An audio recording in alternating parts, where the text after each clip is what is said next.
I'm Metis.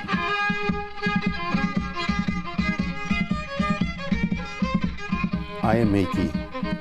I had the go up to Jean. The reason we exist, two cultures in one is we're a maternal nation. In the French language, Metis means mixed blood. So Metis now stuck, and it's been with us ever since. But we've been working desperately to protect that, because the danger of allowing just somebody come along and say, I'm Metis, my skin is dark or whatever. I know jigging, I know fiddling. It doesn't make you Metis. Language is just a component of your culture, so it's a piece of it. It's not one that should tell you that I'm a Ojibwe Cree, Ojibwe Metis. I'm not. I'm Metis. There's only one nation. The generation of our nation comes from its historic homeland, and we come from here. And as I said, we're a young nation. We can track ourselves down. And it's defined in the sense that you have to have an historic connection to the Metis people. We need to protect that, because as we evolve, and we're just evolving to finding our rightful place in the Canadian fabric of our country and the Constitution, the Métis pride is here, and there's no getting away from us now. And we are within maybe a decade of finding our rightful place in Canadian society. I am Métis. Je suis Métis. For me, it's about finding those roots. For about other people who grew up with the fiddling and Métis culture and the food and stuff like that, for them that may be the primary. I think there's very much sort of two groups of Métis people, those that grew up with Métis identity and those that didn't. And of course I fall into that second category where I didn't grow up with Métis identity. So for me, it's finding the historical context.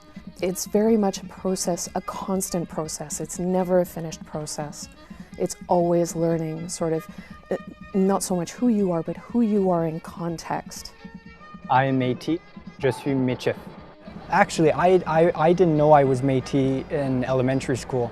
It was only by going to university, by getting involved in the Francophone community, the Franco-Manitoban community, that I started to understand, discover my own identity, and then share that with my cousins and aunts and uncles. My grandmother would not speak of her Métis identity. My grandfather would rarely speak publicly of his Métis identity, precisely because he would lose his job if that was the case.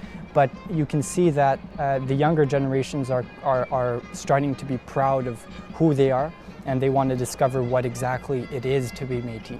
And I've done that through university, and especially through this master's program, which I'm quite excited about, the Master of Arts in Indigenous Governance. It takes time, but I feel as though I can publicly say I'm Métis, I can be proud of it, and I can study about it on my ancestors' land, which is interesting. To study Métis identity, Métis philosophy in Manitoba, in the Red River settlement, historically, is a pretty big deal for me, and I'm very glad to be doing that. I am Métis. Je suis Metis. What it means to be Métis to me is it really means constantly swimming against the current. It's constantly staking your ground, constantly validating yourself, and having to explain how you exist and why you exist, and why you should exist and why you should have rights. Certainly in my mom's generation, when she was a kid, because she could pass for French Canadian, that's what she did. It was a recommendation made to her by her father, and she in turn gave me that same recommendation when I was a kid, that I basically should not say anything about it.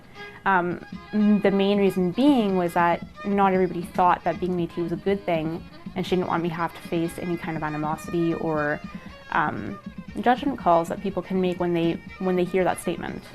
People want to quantify you, they want to understand you, they want to fit you in a box, and we don't fit in boxes, we're people. I'm proud Métis.